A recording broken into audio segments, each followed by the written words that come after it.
참 지난 많은 시간이 흘렀습니다. 이렇게 또 본당에서 또 예배할 수 있는 귀한 은혜 주신 하나님께 또 감사드리고, 이 예배에 또 달려오신 건강하신 여러분 한 분 한 분 정말 소중하고 아름답습니다.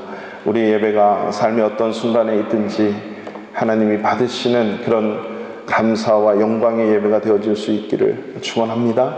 오늘 현장에서 또 인터넷 앞에서 어떤 모습으로 이든지 우리의 마음과 중심이 하나님이 받으시고 찾으시는 그런 예배로, 그리고 주께 올려드릴 수 있는 귀한 시간 되시기를 축원합니다. 서로 이렇게 멀리 좀 떨어져 있지만 그래도 우리 서로 눈이 작으신 분들은 잘 안 보일 수도 있겠으나 이렇게 미간을 이렇게 올리면 보여요. 서로 주님의 사랑으로 사랑합니다. 이렇게. 그리고 은혜 많이 받으세요. 시작.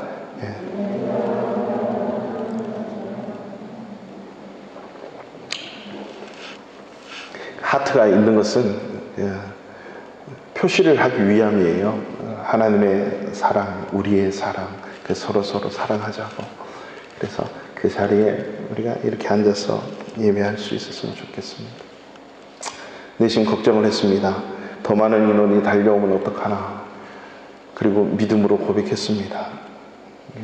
지금 한국에는 번호표를 받아가지고 예배 드리는 곳도 있고, 그리고 이제 교회 크기에 따라서 또 예배를 안 드리는 곳도 있고, 참 이루 말할 수 없는 슬픔과 또 감격과 영광의 순간이 한국에서는 일어납니다. 우리도 바르샤바에 살지만 폴란드 정부의 시책에 따라서 이렇게 잘 협조하고 다 소독하고 또 거리 제한 두고 또 이렇게 예배합니다. 정해진 이 모든 사회 속에서도 우리 마음만큼은 묶이지 말고 그렇게 하나님 앞에 우리의 믿음의 표현들이 꼭 이루어졌으면 좋겠어요. 청년들하고 대화를 하다 보면 그렇게 물어요. 결혼 배우자의 조건이 뭔가, 이렇게. 그러면 믿음 좋은 형제요, 믿음 좋은 자매요, 이렇게 얘기를 많이 해요. 그리고 요즘엔 좀 달라졌어요. 아무리 믿음 좋은 자매라도, 믿음 좋은 형제라도 이렇게 외적인 조건이 또 이렇게 가요. 그게 틀린 건 절대 아닙니다. 반드시 외적인 조건도 아주 중요합니다. 여러 가지 조건도. 저도 신학생 때 제 배우자를 놓고 A4 한 장에 쫙, 제 기억으로 한 50가지를 적은 것 같아요. 50가지를 쫙 적어서 하나하나 놓고 읽어가면서 하나님 이런 배우자 되게 해주세요. 이렇게 기도를 했거든요.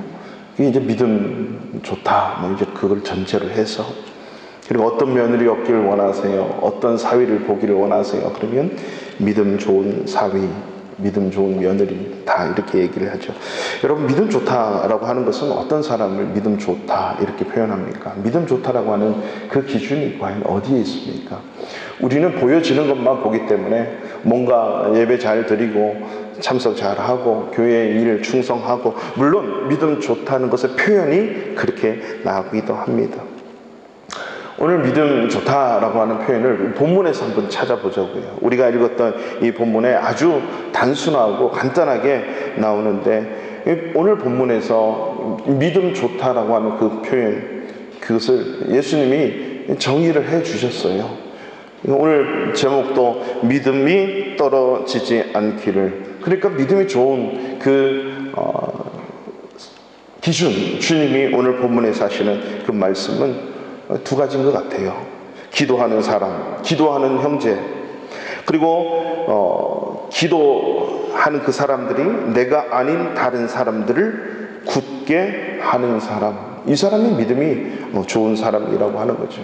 오늘 본문의 내용이 바로 믿음 떨어지지 않고 믿음 좋은 사람이 어떤 사람인가. 그래서 오늘 본문에 보면 베드로가 예수님을 부인할 것이라고 하는 예수님의 강력한 경고의 말씀이 있는 본문이에요. 그리고 그 말씀에 베드로가 반응을 하죠. 그 반응하는 베드로에게 다시 한번 강력한 경고를 하시는 장면입니다. 바로 앞에 우리가 읽지는 않았지만 본문에 보면 제자들에게 예수님이 말씀을 하시죠. 하나님 아버지께서 나에게 맡겨주신 이 복음의 사명을 나도 너희들에게 맡길 것이야 라고 그 사명을 확인을 하세요. 그리고 베드로에게 31절에 시작합니다.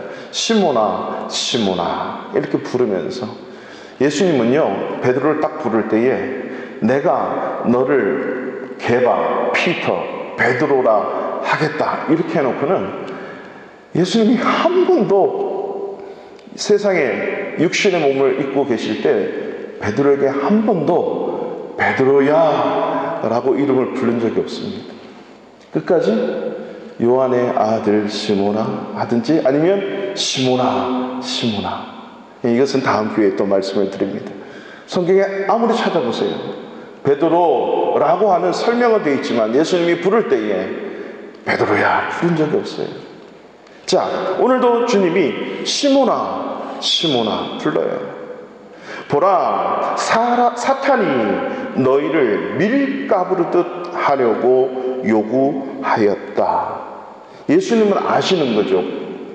베드로가 하나님의 나라 천국 복음을 증거하기 전에 이 사탄의 요구가 있었는데 그것이 뭐냐면 밀가부르듯 하려고 너를 지금 공격하고 있다라고 하는 그 말씀이죠.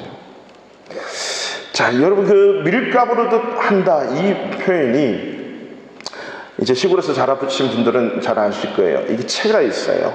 그래서 알곡과 쭉정이를 이렇게 분리를 해낼 때 이걸 다 치면 알곡은 안으로 들어오고 쭉정이는 바람에 불려서 이렇게 하죠. 해보신 적 있으세요? 저밖에 없군요. 저는 많이 해봤어요. 이렇게 쭉 하면 그러면 알곡이 들어와요. 그렇듯이 알곡과 쭉정이를 갈라낸다는 그런 의미가 아니고 여기서는 까부른다, 채를 친다라고 하는 것은 믿음의 시련을 막 베드로에게 준다는 거죠. 그렇게 밀 까부르듯 하도록 마귀가 막 흔들어 댄다는 거야. 이 베드로에게. 베드로의 믿음을 떨어지게 하기 위해서 사탄이 그렇게 공격을 하려고 한다라고 하는 표현을 주님이 지금 그렇게 하고 계시는 거죠. 예수님은 베드로의 배신을 알고 계셨어요. 그래서 그것 때문에 오늘 본문에서 말씀하시지요. 32절에 그러나 내가 너를 위하여 너의 믿음이 떨어지지 않기를 기도하였다. 사탄이 너를 밀가부르듯이 막 흔들어 대겠지만 또 그렇게 요구했는데 그러나 나는 말이야 너를 위해서 너의 믿음이 떨어지지 않도록 내가 기도하겠다. 예수님의 사역 중에 보시면 믿음 없는 것에 대해서 믿음이 약한 것에 대해서 막 꾸짖으세요. 때로는 너의 믿음이 너를 구원했다. 내 믿음대로 될지어다. 이만한 믿음을 이스라엘 중에 한 번도 찾아본 적이 없다. 믿음이 좋다. 뭐 이런 말씀도 많이 하셨지만 믿음 없음을 꾸짖고 믿음이 약한 것을 꾸짖는 그렇게도 믿음을 중요하게 말씀하신 장면을 우리가 알 수 있지요. 그럼 신앙생활은 바로 믿음 생활입니다.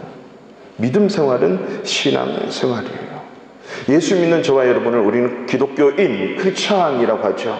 우리 크리스찬에게 아주 중요한 것이 뭐냐? 믿음이라고. 믿음. 여러분 코로나19 속에 지내면서 믿음 떨어지지 않고 믿음 잘 지키고 있습니까? 믿음은 잘 지켜야 된다는 거예요. 믿음도 오늘 주님도 얘기하시는데 떨어진다, fall, 다운된다. 원문에도 보면 뭔가 기준으로 있어야 되는 그 기준에 떨어지는 거예요. 혹은 정상적인 위치에서 떨어지는 거예요. 누구에게나 하나님은 예수 그리스도의 은혜를 통해서 동일하게 믿음을 다 주셨어요. 근데 그 믿음을 지켜야 되는데 이 지킨다는 의미, 지키지 못하고 이 믿음이 떨어진다라고 하는 거예요. 믿음에 대해서는 우리가 많이 들었기 때문에 많이 알고 있습니다. 믿음은 바라는 것들의 실상이다. 보이지 않는 것들의 증거다. 믿음이라고 하는 이 단어 자체는 추상명사이지만 우리의 삶 속에서는 실질적으로 내 삶과 관련돼서 증거이고, 그리고 실상으로 구체적인 무언가로 나타내 보여지는 것, 이게 믿음이다 라고 하는 거죠. 그리고 그 믿음을 시브리서 1장 6절에서는 너희가 만약에 믿음이 있느냐, 믿음이 있어야만이 하나님을 기쁘시게 하는 것이야. 하나님과의 관계를 얘기할 때 믿음을 얘기하는 거예요. 그래서 믿음이 없이는 하나님을 기쁘시게 하지 못한다. 믿음이 있는 자는 말이야, 두 가지를 반드시 알아야 된다. 첫 번째는 반드시 하나님이 살아계시다는 것을 믿어야 돼. 그 다음에는 자기를 찾는 자들에게 상 주시는 이심을 믿어야 된다. 믿음은 하나님이 살아계시고 살아계신 하나님이 그냥 살아계시는구나 라고 하는 것이 아니라 찾아야 된다. 구해야 되고 어떤 관계를 만들어 가야 되는 거죠. 쉽게 얘기하면 부모님이 살아계시는데 평생 돌아가실 때까지 한 번도 찾아뵙지 않으면 의미가 없는 거죠. 그런 것처럼 부모님이 살아계시면 찾아뵙고 연락드리고 관계를 맺어가는 거죠. 부모와 자식 간에. 그런 관계, 주님을 찾을 때 상 주신다는 것을 믿는 믿음, 이런 믿음을 우리가 이미 다 알고 있어요. 그런 이러한 믿음을 어떻게 하면 굳게 지킬 수 있는가라고 하는 거죠. 지키지 못하면 그 믿음이 떨어지기 때문입니다. 그래서 요한계시록에도 마지막 때에 그렇게 요한이 얘기하죠. 성도들의 인내가 여기 있나니 그들은 하나님의 계명과 예수께 대한 믿음을 지킨 자니라. 믿음을 지키는 거예요. 인내하면서 믿음을 뭔가 지켜야 된다는 거예요. 디모데후서에서도 사도 바울이 얘기합니다. 나는 선한 싸움을 다 싸우고 나의 달려갈 길을 마치고 나의 믿음을 지켰다. 나의 믿음을 지켰다. 주님이 주신 그 믿음을 내가 지켰다. 믿음 떨어지지 않게 하기 위해서 내 믿음 지킨다는 것이 쉽지 않은 거예요. 근데 예수님은 베드로에게 시몬아 사탄이 말이야 너를 밀가부르듯이 지금 까분다고 너의 믿음을 떨어뜨리려고 이미 나에게 요구했다. 이 말은 사탄은 어떤 것도요 하나님의 허락 없이 되지 않아요. 허용 속에서 사탄이 공격을 하는 거거든요. 사탄의 작전을 아시는 거예요. 너의 믿음을 떨어뜨리게 사탄이 지금 작정을 하고 있는데 말이야. 그렇지만 네 믿음이 떨어지지 않기 위해서 내가 지금 기도를 하겠다. 그러니까 지금 주님이 믿음 떨어지지 않기 위해서 어떻게 해야 되는지 답을 다 주고 있어요. 베드로에게. 마치 가룟유다에게 지금 나와 손을 같이 넣고 있는 그 사람이 나를 팔 거야 이렇게 말한 것처럼 답을 다 가르쳐 주세요. 그러면 믿음이 떨어지지 않기를 어떻게 하면 되겠습니까? 이 믿음 지키기 위해서 어떻게 해야 됩니까? 첫 번째로는 기도 외에는 없어요. 기도 외에는 단순하죠. 기도 외에는 없어요. 32절 우리 다 같이 한번 보실까요? 그러나 내가 너를 위하여 내 믿음이 떨어지지 않기를 기도하였노니. 내 믿음이 떨어지지 않도록, 믿음이 식어지지 않도록 기도했다. 예수님이 이 땅에 인간으로 오셔서 모든 인생의 문제 앞에, 어려움 앞에, 두려움 앞에 하신 일은 기도입니다. 첫 번째 아담은 실패한 인생이고 인간이에요. 우린 그 아담을 보면서 저렇게 살면 안 되겠구나를 배우는 거예요. 두 번째 아담인 예수님은 이 땅에 오셔서 저렇게 사는 게 인생이구나, 저게 인간이구나, 저게 크리스찬의 삶이구나를 보고 그 예수님을 닮아가는 거예요. 저렇게 살아야 되는구나. 하나님은 분명하시죠. 여러분, 믿음이라는 게 이렇게 단순하고 간단해요. 제가 목사가 되니까 하나님 저 그런 길 절대 못 갑니다. 저는 믿음도 없고 그렇게 어려운 일을 할 수가 없어요. 아는 것도 없고 배운 것도 없고 입도 어눌하고 짧고 말도 못하고 제가 어떻게, 저는 도저히 목회자 목사는 못 됩니다. 하나님 돈 많은 장로가 좀 돼서 마음껏 막 그런 생각을 또 그렇게 기도를 했어요. 근데 하나님 불러주시는데요, 단순하고 간단한 거예요. 그러니까 어느 누구나 다 할 수 있는 일이에요. 근데 인간이 너무 복잡하게 만들어버린 거예요. 너무나도 간단하고 단순한 것인데 우리 인간이 너무 두려움과 염려와 걱정과 문제들 만들어가지고 너무 복잡하게 만든 거예요. 그게 우리 편에서 믿음이에요. 주님은 간단한 거죠. 기도해라. 예수님도 이 땅에 인간으로 오셔가지고 사실 예수님 기도해야 될 이유가 없거든요. 근데 그 예수님이 이 땅에 오셔서 인생은 이렇게 사는 거야. 하나님을 섬기는 자는 말이야 이렇게 사는 거야 라고 몸소 보여주시고 몸소 실천하시는, 예수님도 똑같이 두려움, 어려움, 문제 많았습니다. 그때마다 기도하시고, 기도 외에는 없다는 거예요. 예수 안 믿는 사람이 기도하는 거 혹시 보셨나요? 원숭이가 기도하는 거 보셨나요? 집에서 키운 고양이와 개는 주인이 훈련을 시켜서 같이 기도를 하더라고요. 예전에도 한번 말씀드렸죠. 저희 집에 한 2주인가 있었던 강아지가 있었어요. 제 아내가 기도 안 하면 밥을 안 주니까 기도하는 거예요. 밥을 줄 때. 이 두 손은 모아요. 걔는 손이 없죠. 아빠를 모아. 기도시키는 기도. 크리스천만, 예수 믿는 사람만 기도하는 거예요. 우리가 믿음 생활 하거나 믿음 생활 안 하거나 모든 인생에는요 항상 문제가 와요. 어려움이 오고 두려움이 와요. 예수 믿는 사람과 안 믿는 사람 다른 거는 기도하는 거예요. 그래야 그 상황 앞에, 문제 앞에, 삶 앞에 믿음 떨어지지 않고 믿음으로 이겨나간다는 겁니다. 예수님이 베드로를 위해서 내가 너를 너의 믿음이 떨어지지 않기 위해서 기도하였다, 이 말은 여기서는 이게 이제 그 문법상의 그 의미가 기도했다, 옛날에 기도했다, 어떤 과거 완료적인 의미인데요, 영어에도 이런 문법이 없어요. 헬라어와 히브리어만 있어요.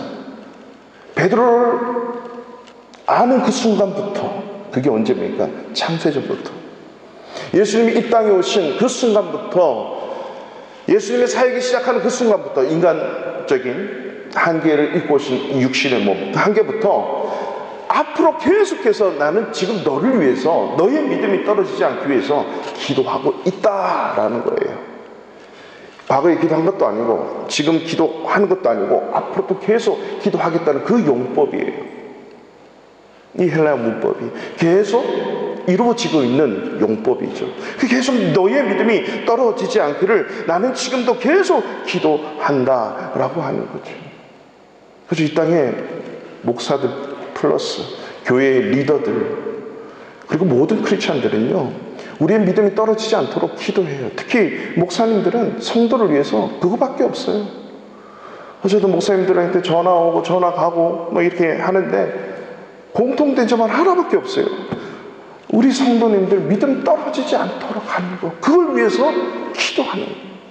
이게 목사님들이 기도하는 거예요. 그리고 교회 리더들이 다 모여서 기도하는 게 그거예요. 뭐 한국은 뭐 지금 난리 났죠. 뭐 항존직들 다 모여서, 부교육자들, 교회 모든 사모들 모여서 늘 기도 외에는 할 게 없다는 거예요. 늘 모여서 기도하는 거예요. 이 상황 속에서 할 수 있는 게 우리 성도들 믿음 떨어지지 않도록 기도하는 거죠. 우리가 현재 코로나19 사태를, 이 긴 터널을 지금 지나가고 있어요. 여러분 언제 끝날지 모릅니다. 그때는 분명히 있어요. 성도들에게 필요한 것은, 믿음 있는 사람들에게 필요한 것은 인내죠. 왜냐하면 하나님의 타이밍과 사람의 타이밍은 달라요. 그걸 모르기 때문에 우리에게 필요한 것은 요한계시록에도 있듯이 바로 인내, 믿음을 가지고 인내하는 거예요. 우리가 서로가 믿음 떨어지지 않도록, 내가 아닌 다른 사람 성도들이 믿음 떨어지지 않도록 우리가 간절히 기도할 수밖에 없는 상황, 어떻게 할 수 있는 상황이 아니에요. 그래야 이 사태 이후에 더욱 간절히 하나님이 원하시는 예배를 드릴 수 있고 하나님이 원하시는 성도로서의 삶을 살 수 있단 말이죠. 기도하지 않으면 이 믿음이 떨어지고 다 무너진다는 겁니다. 성경의 모든 믿음의 사람들은 다 기도하는 사람들이었어요. 모세, 다윗, 사무엘, 바울 다 기도하는 사람. 그래서 예수님이 기도에 대해서는 어마어마하게 말씀을 많이 하셨거든요. 누가복음 18장에도 낭망하지 말고 실망하지 말고 기도해야 할 이유를 비유를 통해서 말씀하시잖아요. 간절히 끊임없이 인내하면서 간구하고 기도해야 되는 것, 그것을 예수님은 믿음이다라고 표현을 하셨습니다. 그래서 믿음이라는 것과 기도라고 하는 것은 어마어마한 뗄래야 뗄 수 없는 관계가 있는 거예요. 이거는요, 육체를 갖고 있는 사람은 반드시 영혼이 있잖아요. 영혼이 있는 사람은 육체를 갖고 있어요. 이것을 사람이라고 그래요. 그렇듯이 믿음이라고 하는 것은 기도와 말씀을 떠나면 믿음이 안 돼요. 일어날 수 없고 세워질 수도 없고 지킬 수도 없어요. 그래서 야고보서에서는 이 말씀과 기도와 상관없이 세워지는 믿음을 죽은 믿음, 행함이 없는 믿음이라고 하는 것이죠.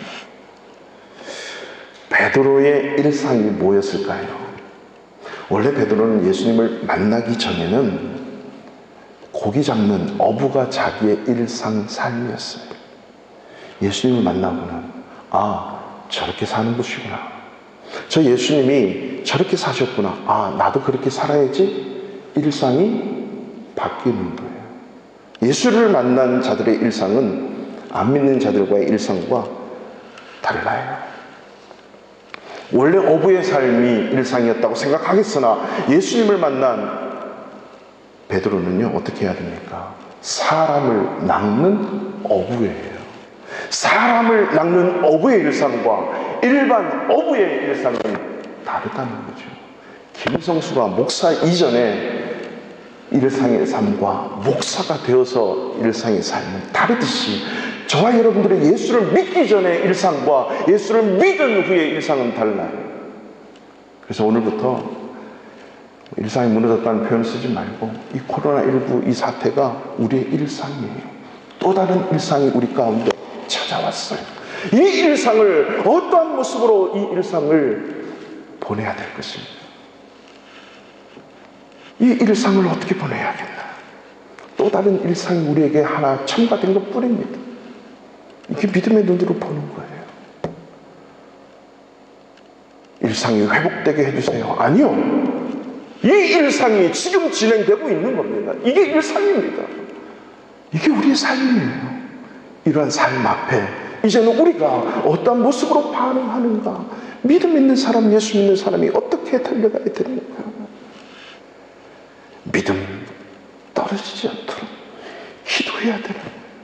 어떤 일상이 내 앞에 온다 할지라도 그것이 기도로 해결해 나가야 된다는 것. 사업을 하다가 망해도, 건강하다가 질병에 걸려도, 아무리 고통스럽고 아픈 일을 당해도 그것은 일상이에요. 왜? 나에게 주어진 것 때문에. 코로나19가 전 세계적으로 200개국이 훨씬 넘는 나라에서 계속적으로 번지고 있는 이것은 일상이에요. 이 일상 속에서 우리가 어떻게, 예수님이 십자가에 달리시기 위해서 붙잡히시죠. 그것은 예수님의 일상이었어요. 이때에 너의 믿음이 떨어지지 않도록 내가 기도할 것이다. 이게 예수님의 일상이라고 하는 거죠. 바로 올바른 일상의 모습이 무너짐으로 인해서 우리에게 더 많은 문제와 아픔이 온다는 사실입니다. 하지만 그 속에서도 원래의 일상인 모습으로 달려가면 하나님이 그 어떤 문제와 아픔과 고통도 이길 수 있는 믿음을 믿는 자들에게 허락하시는 거예요. 너무 두렵고 고민스럽고 고통스러운 십자가를 앞에 두시고 예수님도 고통스럽게 기도하셨어요. 그리고 기도하신 후에 됐다, 일어나서 함께 가자, 맞으시고 당하시고 달리시고 찢기시고 돌아가실 수 있는 것은 기도의 힘 아닐까요? 예수 믿는 사람이 기도하지 않으면 믿음 떨어져요. 예수 믿는 사람이 기도의 자리에 없으면 믿음 죽어요. 이 사태를 보내면서 우리는 잃어버린 기도를 회복하고, 아니 없었던 기도를 만들어야 됩니다. 구약시대 때부터 기도는 성전이 없어도 기도해야 됐고요, 성막을 세우고 예루살렘 성전을 세우고 스룹바벨 성전을 세우고 헤롯 성전을 세우고 모든 성전을 세워도 그 성전 속에서 반드시 행해야 되는 게 기도. 예수님이 말씀하십니다. 내 집은 만민이 기도하는 집이라고 이미 구약에 이사야와 에레미야와 숱한 선지자를 통해서 이미 말씀하지 않았느냐. 솔로몬이 성전을 세워놓고 이곳에서 와서 누구든지 기도하면 내 집은 만민이 기도하는 집이라고. 오늘도 수많은 교회가 있죠. 교회가 예배와 기도가 없으면 교회 힘듭니다. 제가 어릴 때는 그랬던 것 같아요. 중고등부 기도회가 따로 있었어요. 중학생들이 모여가지고 자기들이 스스로 기도하는 거예요.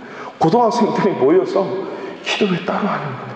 청년의 기도회, 남선교회 기도회, 여성교회 기도회, 셀 리더 교사 기도회, 기도회는 기본으로 교회 안에 다 있었어요. 언제부턴가 사라지기 시작합니다. 철야 기도회 막 커피 타주고, 커피도 아니죠, 설탕물이죠. 설탕물 타가면서 모여가지고 기도하고, 산기도 올라가서 기도하고. 이게 한국이 만들어낸 게 아니고 성경이 다 있는 내용들이에요. 영국이 아침마다 새벽마다 늘 교회 속에 기도가 있었던 거 아십니까? 청교도 시대 그들의 산업혁명 이전에는요, 출근하다가 교회 가서 기도하고, 퇴근하다가 교회 와서 기도하고, 아이들 학교 데려다 주면서 기도하고, 학교 데리고 오면서 교회 와서 기도하고, 모든 삶의 모습. 지금도 영국은요 Early Bird Morning Prayer가 있어요. 아침에 일찍 일어나는 새가 먹이를 쫓는다고 하나님의 양식을 구하기 위해서 먼저 하나님 앞에 달려가 기도하는, 우리나라로 말하면 새벽 기도죠. 아침에 기도하는 단 10분이라도 5분이라도.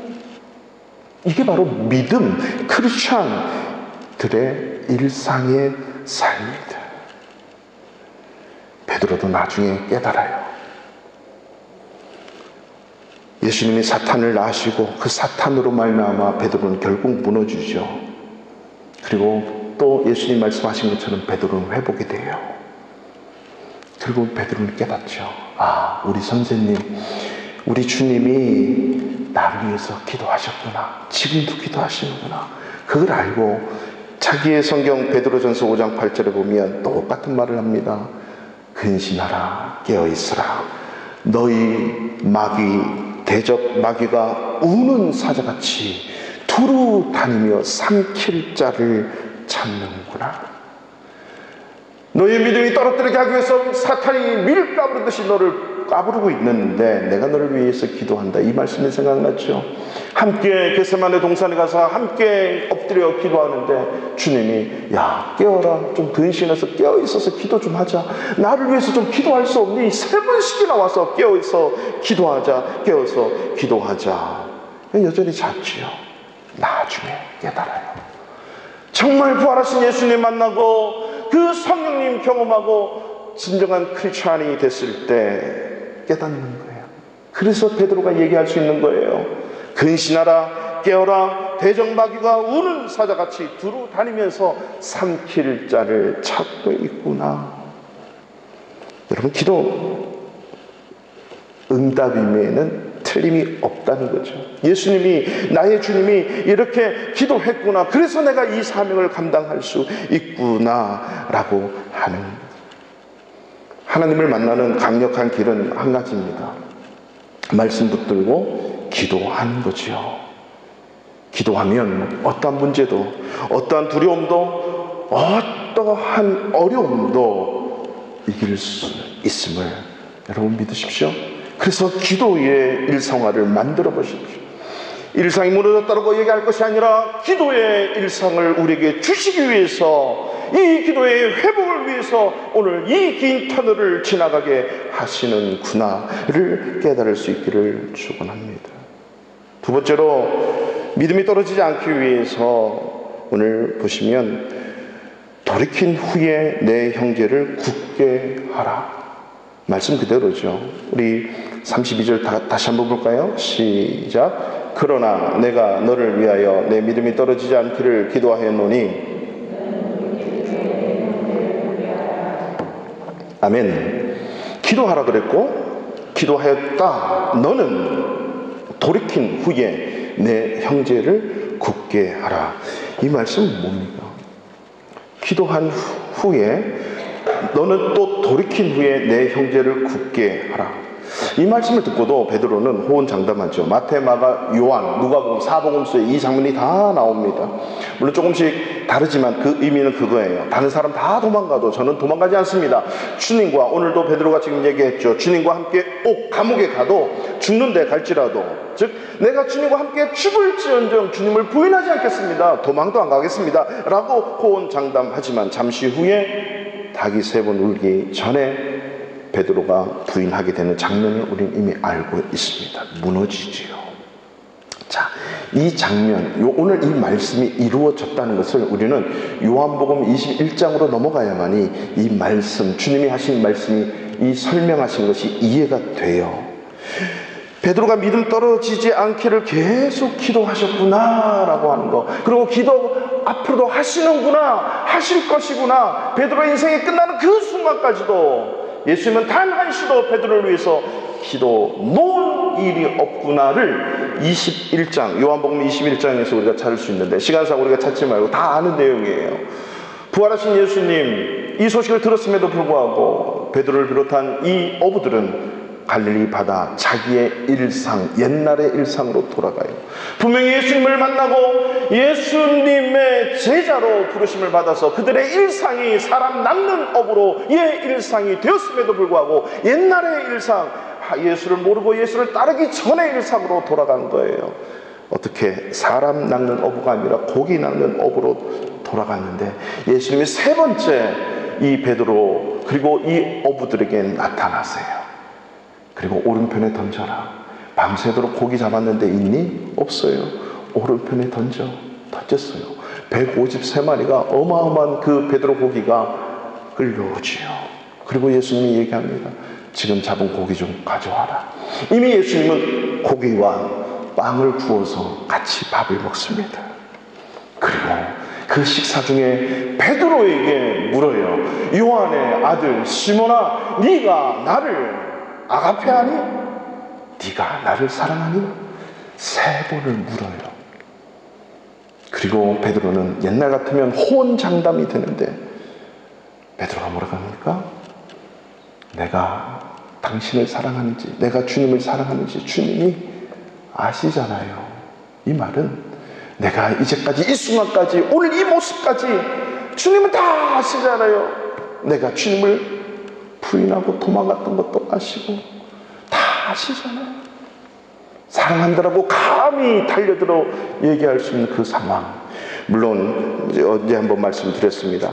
네가 나를 사랑하냐, 이 사랑 3번의 사랑은 다 달라요. 단어의 의미가.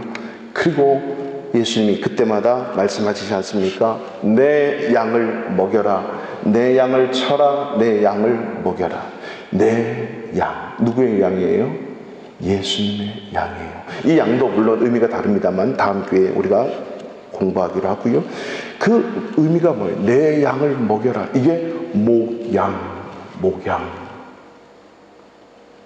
이게 파스토링이라고 하는 거죠. 목사님을 파스토르 그러죠. 파스토르. 이게 양을 먹이고 양을 치는 거예요. 이게 목사만 그렇게 하는 게 아니죠. 예수님을 따르는, 예수 믿는 모든 사람들이 어떻게 하는 거예요? 내 양을 먹여야 돼요. 그 내 양은 주님의 양이에요. 그러니까 베드로야, 네가 날 사랑하니? 내 양을 먹여라. 그러니까 베드로가 양을 먹여야 되는 게 자기의 양을 먹이는 게 아니에요. 예수님의 양을 먹이는 거예요. 이 의미는요, 이 땅의 모든 사람, 모든 인간, 모든 영혼, 이 모든 존재하는 인간이 하나님의 양이라고 하는 것입니다. 하나님의 사람이라고 하는 거예요. 그 모든 사람, 하나님이 창조한 모든 사람을 먹여라. 그 먹이는데 기본이 되는 것이 뭐냐? 돈, 지식, 경력, 짬밥, 이게 아니고, 네가 나와 함께 했다는 그 이유가 아니라 네가 나를 사랑하느냐, 예수님 사랑하느냐, 하나님 사랑하느냐, 인간을 사랑하느냐? 아니요. 삶의 열정이 있느냐? 아니요. 네가 뭘 갖고 있느냐? 네가 어떤 은사가 있느냐? 아닙니다. 하나님, 예수님을 얼마나 사랑하느냐, 그 사랑으로 나의 양을 먹여라 확인하는 게 그거예요.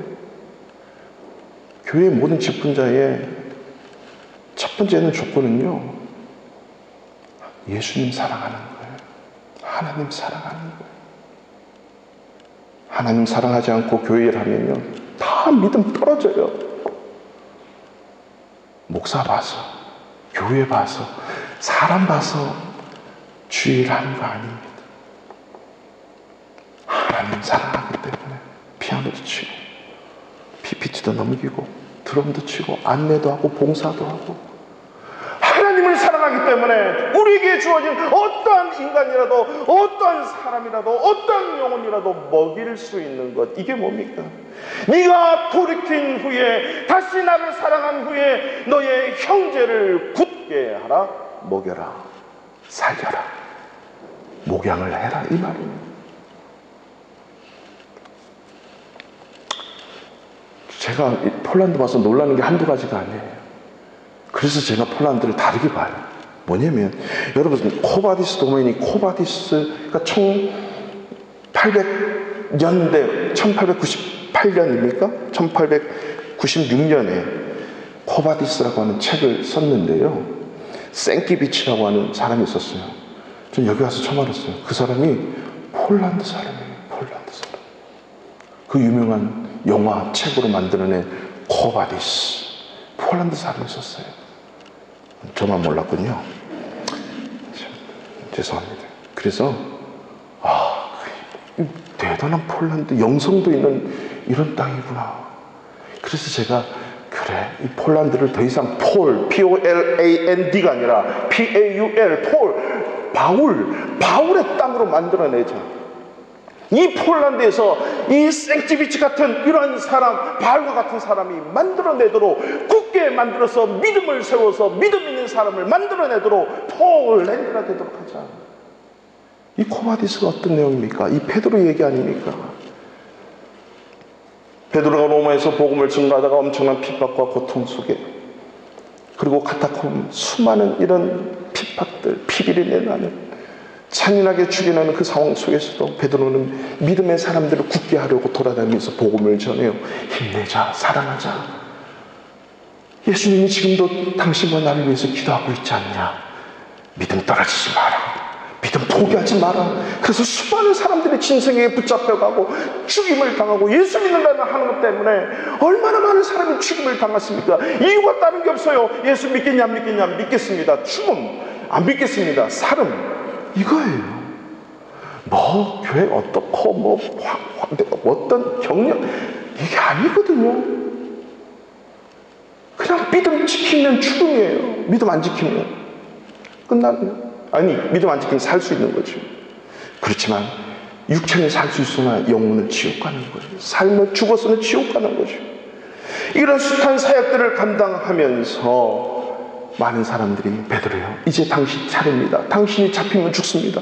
빨리 로마를 떠나서 복음을 전하러 다른 데 가십시오. 그래 나는 가겠다면서 열심히 달려가서 로마를 떠나는 그 찰나에 누군가 슉 지나가는데 뭔가 느꼈던, 자기가 고기 잡을 때 찾아오시고, 고기 잡을 때 또 찾아오시고, 끊임없이 말씀하셨던 저 사람이 예수님이구나를 느껴요. 그리고 뒤로 돌아보면서 고바디스 도미니, 주님 어디로 가십니까? 주님 뭐라 그래요? 네가 버린 나의 양 먹이러 간다. 이게 고바디스 도미니예요. 베드로가 버리고 간 주님의 양을 주님이 그 장면을 보시고 가십니다. 그 음성을 듣고 베드로가 다시 로마를 향해서 달려 들어가죠. 그리고 죽음 앞에 놓인, 믿음 지킨다고 죽음 앞에 놓인 수많은 양들을 굳게 하는 겁니다. 그리고 자기도 십자가에 달려서 거꾸로 달려서 죽잖아요. 그것을 필기 위해서 성 베드로 성당에 그 무덤이 있고, 그게 지금 2000년 동안 내려오는 게 성 베드로 성당. 거기 가서 이 장면을 생각하면서 그 수많은 교황들을 생각할 것이 아니라 바로 피터, 게바, 시몬, 베드로와 주님과 나눴던 그 말씀이 생각나야죠. 저는 이 말씀을 보고 도저히 잊혀지지 않는 하나의 스토리가 저에게 있습니다. 제가 올 초에 진짜 많이 아팠거든요. 제가 이게 상상이 나는 게 아니라, 저는 나이가 들었는지 그렇게 아파본 적이 없어요, 태어나고. 근데 올 초에 정말 많이 아팠어요. 죽고 싶을 정도로. 그렇게 아프고 이제 이게 회복이 돼가지고, 야, 살만하다 이러고 있는데 제 큰딸이 왔잖아요. 와서 이번 얘기를 하다가 어떤 TV 프로그램을 하려고 봤는데요. 그 TV 그게 뭐냐면 시청률이 약 27%예요. 제가 한국에 있을 때는 한국 사람들의 이게 보는 TV 시청률이 높은 것은 봐야 돼요. 왜냐하면 이게 좋은 영향력을 끼칠 수도 있는데 안 좋은 영향력도 많이 있기 때문에 목사님들은 이런 걸 잘 알아야 돼요. 다 봐서 보는 게 아니라. TV 시청률이 27%래요. 그 제목이 뭐냐면 낭만 닥터 김사부. 혹시 보셨어요? 한 분도 안 계시는군요. 자, 아마 인터넷 보신 분은 많이 보셨을 것 같은데, 이 낭만 닥터 김사부인데 한석규 씨가 주인공이에요. 근데 뭐 거두절미하고, 이게 이제 이국종 교수, 이국종 그 아주대 의사, 아주대 병원 의사 교수님, 의사신데 잘 아시죠? 그분의 어떤 인생 스토리를 패러디 해가지고 그려낸 이제 작품인데요. 이제 많은 의사 선생님들이 이제 그 자기의 본 사명을 읽고 여러 가지 이제 일을 하다 보면 의사의 본면은 뭐예요? 생명 살리는 거거든요. 환자를 고치는 거예요. 목사의 본 업무는 영혼 목양하는 거예요. 그렇지 않겠습니까? 근데 그게 보이지 않고 자꾸 부수 것들이 보여. 부수 것들이. 뭐 이렇게 뭐 이걸 고치면 어떻고, 그래도 환자 충분히 고칠 수 있음에도 불구하고 안 고치잖아요. 이국종 교수가 그래요. 이런 중상들 10명 중에 7명, 8명은 다 살릴 수 있다는 거예요. 바로바로 헬기 띄워서 바로 오면 다 살릴 수 있는 거예요. 근데 우리나라는 한두 명도 못 살려요. 오히려 이국종 교수님 때문에 사실 조금 살리는 거예요. 다 살릴 수 있는데 안 살리는 거예요. 그래서 무조건 환자 오면 뭐 돈 보고 뭐 보고 이거 아니고 그냥 환자니까 무조건 살려야 되는 거예요. 생명을. 이게 의사의 본연이라고 하는 거죠. 그래서 시골의 한 병원에서 그 일을 하는 거예요. 이 한석규 씨가 의사로서. 그래서 많은 곤모 수술들이 있음에도 불구하고 끝까지 자기의 사명을 다하죠. 그리고 마지막 회에 참 인상 깊은 한마디를 했어요. 자기 동료들이 많은 돈과 자기 욕망, 그리고 자기가 하고 싶은 일이 있잖아요. 그걸 막 이루려고 하는 터에 이분은 거기에 관심이 없고 오직 환자들 오면 살리는 거예요. 돈 안 받고 하니 얼마나 이게 병원이 손해를 보겠어요. 그래도 살려내는 거예요. 그러면서 한마디 해요. 이게 의사야. 이게 의사야. 살리는 거. 봐서 이건 우리 병원에서 못 고쳐요. 고칠 수 있음에도 불구하고 지금 수술방이 다 찼어요. 수술실이 비었는데도 괜히 받으면 이상해지니까. 근데 다 고쳐내요. 그리고 후배 의사들에게 이 말을 합니다. 제가 언제 한번 지나가면서 말을 했습니다. 우리가 왜 사는지, 무엇 때문에 사는지 스스로 질문하기를 포기하지 마라. 그 질문을 포기하는 순간 의사의 낭만은 끝이다. 무슨 말인지 이해되시죠? 의사의 본연의 의무는 왜 살아야 되지? 환자 살리기 위해서. 무엇 때문에? 환자가 생명 살아나는 것 때문에. 그것 때문에 의사가 존재한다는 거예요. 그렇기 때문에 내가 오늘 의사로서 오늘 하루 이 병원에서 무엇 때문에 왜 사는지 의사로서의 본연을 스스로 질문하기를 포기하지 말라. 그 질문을 포기하는 순간 의사의 길은 끝이다. 저는 그래요. 우리 크리스찬의 삶들이 스스로에게 질문해야 돼요. 똑같은 인생으로 이 세상에 태어나잖아요. 왜 사는지 웃으면 안 돼요. 왜 사는지요 묻지면 그냥 웃지요. 그러면 웃으면 안 된다니까. 그건 소설이고 시고, 우리가 왜 사냐 그러면 하나님의 영광을 위해서 살고 양을 먹이기 위해서 살고 우리에게 맡겨진 그 양을 먹이기 위해서 사는 크리스찬의 삶은 왜 살아야 되는지, 무엇 때문에 살아야 되는지를 스스로 질문하기를 포기하는 순간 우리는 믿음 떨어지는 삶을 살 수밖에 없다는 거예요. 이걸 듣고요, 이게 탁 스쳐 있으면서 제가 폴란드에 있으면서 파르시아 바하니교회 목사로서 뭐 해야 되나? 왜 해야 되나? 그런 중에 지난 3월 24일 아침에 카톡이 하나 왔는데, 독일의 선교사님이 왔어요. 이탈리아의 어떤 종교 잡지에 일간지에 난 기사, 그것을 보내왔고 바로 이튿날 밀라노에 사시는 집사님이 카톡을 바로 저녁에 보냈어요. 그래서 제가 몇 번 소개를 시켜드렸어요. 보신 분도 있고 안 보신 분도 있는데, 3월 23일 날 이 밀라노에 있는 그 코로나 병원 38살 의사가, 율리안 우르반이라고 하는 36살 된 의사가요, 이게 자기 글을 하나 썼어. 그리고 그 올라온 SNS를 해가지고 이탈리안 말 자기가 쓴 그대로를 캡처를 해서 저에게 보내왔어요.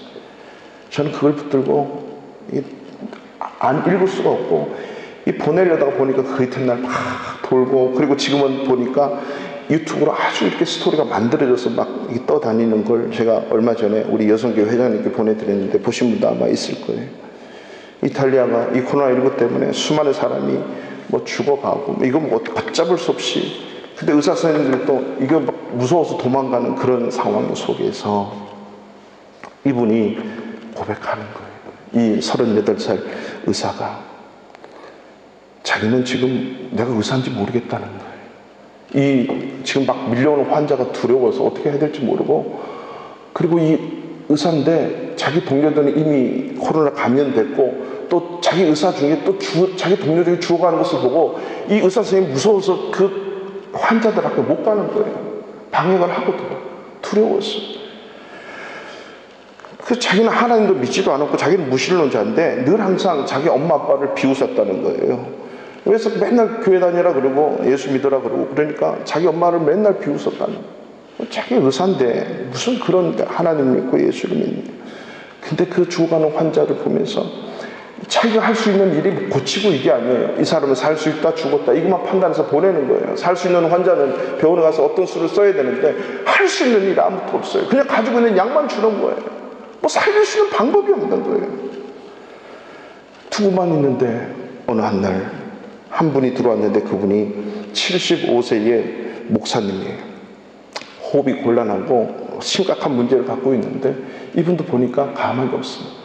근데 이 목사님이 죽어가야 되는데 그렇지 않고 이분이 갖고 온 게 성경책 하나. 근데 이분이 콜록콜록하고 이분이 다 심각한 지금 상황인데도 불구하고 이분이 일어나가지고 침상마다 다니면서 손 붙들고 기도해주고 성경 읽어주고 복음 전하고. 지금 뭐 하는 거지? 이 의사 선생님한테 와서도 아마 이 목사님이 복음을 전했겠죠. 그리고 자기 동료도 죽어가고 그 상황 속에서 자기 마음에 깨닫기를, 하나님이 도와주셔야구나. 그러면서 자기도 모르게 몇 명의 의사들이 모여서 하나님 우리에게 평안을 달라고, 그리고 목사님이 자기들 위해서 기도해 주셨어요. 그리고 어제 그 목사님이 돌아가셨습니다. 자기가 이 편지를 쓰게 된 이유는 그 75세의 목사님이 돌아가신 걸 보고 글을 남긴 거예요. 그 당시에 자기가 맡고 있는 그 병동 안에 3주 동안 120명이 사망했고 우리도 다 지칠 대로 무너졌고 끝났지만 그 75세 목사님은 자신의 위중한 상태에도 조금도 도와드릴 수 없는 어려운 한계에도 불구하고 진정한 평강이 뭐고 평안이 뭔지를 가르치고 돌아가셨다는 거예요. 그러면서 이렇게 고백합니다. 그 목사님은 주님의 품으로 돌아가셨으며 현재 상황이 계속 이어진다면 아마 우리도 곧 그분의 뒤를 따를 것입니다. 나는 지금 이 땅에서 나의 무익함을 깨닫지만 나의 마지막 호흡을 다른 이들을 돕는 데 줄 수 있기를 원합니다. 나는 나의 동료들의 죽음과 그들의 고통에 둘러싸여 내가 하나님께로 다시 돌아온 것에 대해서 온갖 행복이 넘쳐납니다. 3월 23일 저는 지금까지 계속해서도 이 75세 목사님이 자기도 호흡곤란으로 죽어가면서 코로나19로 죽어가면서 성경책을 들고 병상마다 다니면서 죽어가는 사람에게 복음을 전하는 그 목사님으로 인해 이 의사가 내가 진정한 행복함을 느낍니다 라고 고백할 수 있는 것. 여러분 행복하십니까? 저는 그렇게 생각하는 거예요. 제가 만약에 그런 현장, 그런 상황이라면 그렇게 할 수 있는 목사가 될 수 있을 것인가. 그 코로나 병상에 들어와서 언제 죽을지도 모르는데 그 복음을 끝까지 증거하시는 목사님처럼 저도 계속 기도할 때마다 그 장면이 생생하게 나도 과연 그 형제들을 굳게 할 수 있을까? 주님의 양을 먹일 수 있을까? 죽음 앞에서 이런 태도로 자세로 산다는 것은 쉬운 일이 아닙니다. 내가 호흡하고 살아있는 동안에 당장 나부터 우리 가족부터 뭔가 살려내야 되는 이 상황 속에 남을 굳게 한다는 것. 하지만 주님을 사랑하면, 예수님을 사랑하면, 기도하면 나를 통해서 나의 기도로 내가 살 뿐만 아니라 나의 기도로 내가 기도하는 그 대상이 살아난다는 것, 그 대상이 행복해진다는 것. 예수님이 끊임없이 베드로를 위해서 기도할 때 베드로도 행복한 삶을 살고 베드로로 말미암아 수많은 사람이 굳세어지는 그 삶을 살았던 것은 바로 기도의 삶과 주님을 사랑하는 그 사랑으로 형제를 굳게 하고 주님의 양을 먹이겠다라고 다짐했던 그 삶을 살아갔던 베드로.